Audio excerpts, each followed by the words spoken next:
அனுப்ப மாட்டிங்களா? கடைக்கு போக மாட்டாங்க, வீட்டு வாசலில் வாசல் தொளிக்க அதுக்கு எதுக்குமே வரமாட்டாங்களாங்க? இப்போ தப்பாக பார்க்கணுன்னு ஒருத்தன் என்னை முடிவு பண்ணிட்டான்னு வச்சுக்கோங்களேன், பொண்ணு வீட்டில் இருந்தாலும் தப்பாக பார்ப்பான், வெளியில் இருந்தாலும் தப்பாக பார்ப்பான். ஏன்னா பார்க்குறவனோட கண்ணில் தான் பிரச்சனை, பொண்ணு மேலே பிரச்சனை இல்லை. சரியா? ஏன்னா பொண்ணு அவள் என்ன பண்ணணுமோ அதை மட்டும்தான் பண்ணிக்கிட்டு இருப்பாள். சரியா? உங்களுக்கு வந்து இந்த நேரலை உங்களுக்கு செட் ஆகாது பிரபாகரன் அவர்களே.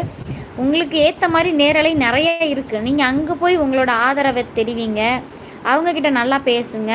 சரியா?